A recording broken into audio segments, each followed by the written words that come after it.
Ya pemirsa, Anda kembali di Apa Kabar Indonesia Pagi, spesial Hari Ulang Tahun TV One. Sesuai dengan tema yang kami angkat pada hari ini pemirsa, 17 tahun TV One kolaborasi untuk negeri. Nah, sinergi antara pemerintah dan media khususnya TV One ini sangat penting untuk dibangun ya, untuk memberikan kualitas pemberitaan dan dampak positif untuk masyarakat. Nah, terutama kami yang terus berkomitmen untuk mengawal ya jalannya birokrasi, transparansi, akuntabilitas pemerintahan dan juga berkontribusi juga mengawal pembangunan bangsa. Nah, kali ini di segmen ini saya sudah hadirkan salah satu Menteri Koordinasi Bidang Infrastruktur dan Pembangunan Kewilayahan, ada Pak Menko Agus Harimurti Yudhoyono. Selamat pagi, Assalamualaikum.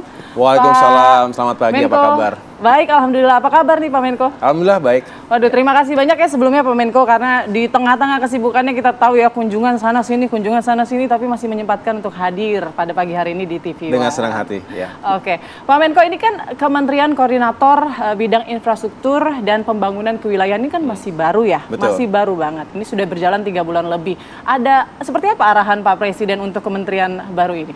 Iya, terima kasih Putri. Yang jelas, ini adalah sebuah kementerian koordinator yang sebelumnya belum pernah ada. Iya. Sehingga pasti ada urgensi. Bapak Presiden Prabowo Subianto mengharapkan Kemenko di bidang infrastruktur dan pembangunan kewilayahan ini bisa menjadi integrator dari berbagai upaya untuk menghadirkan pembangunan yang terarah, terpadu, dan tentunya berkelanjutan. Kita ingin infrastruktur itu berdampak langsung pada pertumbuhan ekonomi. Dalam Astacita yang beliau sering tegaskan, kita harus mengejar pertumbuhan ekonomi yang tinggi, bahkan 8%. 8%. Dan juga distribusi kesejahteraan masyarakat di seluruh wilayah. Tidak boleh ada wilayah yang sangat tertinggal dari wilayah lainnya. Oleh karena itu tentu tugas saya dan teman-teman di Kemenko Infrastruktur adalah menghadirkan koordinasi, sinergi, dan kolaborasi dengan 5 kementerian teknis yang berada dalam wilayah koordinasi kami, termasuk juga lembaga-lembaga lain yang terkait dengan pembangunan infrastruktur. Mudah-mudahan berbagai kendala ataupun permasalahan selama ini, misalnya ada infrastruktur yang sudah terbangun, besar, megah, tapi tidak atau kurang terintegrasi, sehingga aksesnya, konektivitasnya belum bisa terwujud, hingga infrastruktur tersebut, misalnya sebuah bandara besar yang megah, tidak optimal. Passengersnya tidak optimal karena aksesnya menuju ke bandara tersebut juga masih terbatas.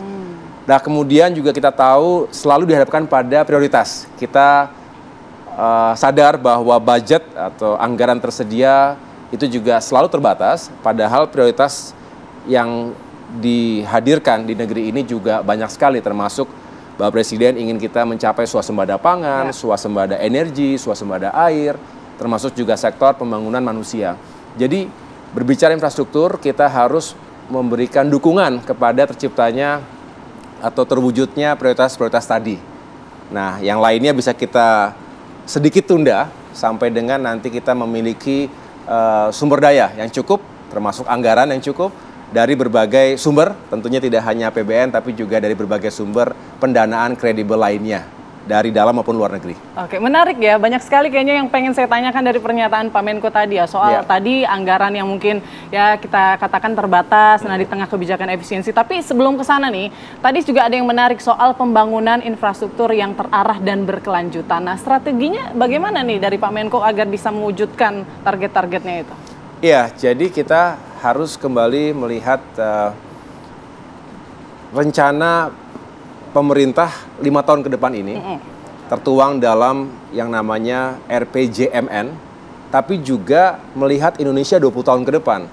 Tahun ini sudah memasuki 2025, 2 dekade lagi, 20 tahun lagi kita masuk ke tahun yang sering kita gelorakan bersama, yaitu Indonesia Emas 2045. Artinya harus ada visi jangka panjang ke sana. Dan harus berkelanjutan karena memang pembangunan sektor infrastruktur ini tidak boleh sepotong-sepotong. Harus ada sebuah roadmap jangka panjang yang bisa dijaga agar benar-benar saling terhubung satu sama lain, tidak seperti terputus. Dan ketika kita tahu bahwa demokrasi kita juga akan menghadirkan keberlanjutan sekaligus juga perubahan kepemimpinan, lintas generasi, ini juga harus tetap terjaga semangat untuk menghadirkan infrastruktur yang terbangun dengan baik dari masa ke masa. Nah, disinilah sekali lagi kami ingin duduk bersama dengan semua. Oleh karena itu, saya sangat mengapresiasi TV One yang juga selalu dekat untuk menghadirkan checks and balances, termasuk juga masukan-masukan. Menurut saya ini bagian dari semangat kita mengawal pembangunan Indonesia ke depan. Pendekatan pentahelix misalnya yang sering kita sampaikan juga, bahwa pemerintah tidak bisa sendirian, selalu harus melibatkan dunia usaha, akademisi, masyarakat, dan juga media.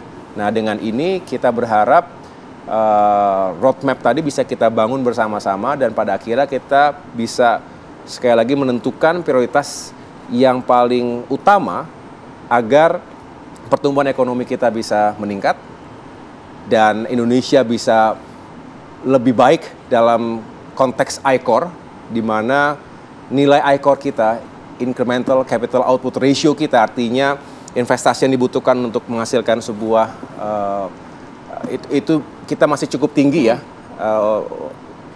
Kita di angka 6,3, harapannya adalah kita bisa turunkan sehingga juga menjadi lebih efisien dan lebih produktif. Biaya transportasi, kita juga masih sangat perlu bekerja keras sehingga dengan menekan biaya transportasi terutama ke Indonesia bagian timur ini bisa mengurangi biaya transaksi. Mobilitas manusia dan barang juga harus kita perhatikan. Inilah pentingnya konektivitas, dan konektivitas yang terbangun dengan baik antar wilayah, baik itu melalui intermoda transportation darat, laut, udara maupun kereta api. Mudah-mudahan ini juga yang akan menjadi tulang punggung pembangunan sekaligus transformasi ekonomi Indonesia ke depan. Oke, konektivitas antar wilayah. Ini sepertinya Pak Menko mulai menyasar ke desa-desa terpencil, begitu ya, wilayah-wilayah terpencil dan tertinggal, begitu ya. Nah, saya juga penasaran, fokus optimalisasinya nanti untuk wilayah-wilayah yang terpinggirkan atau tertinggal itu bagaimana? Tapi nanti ya Pak Menko kita bahas. Usai jeda berikut, kami akan kembali sesaat lagi.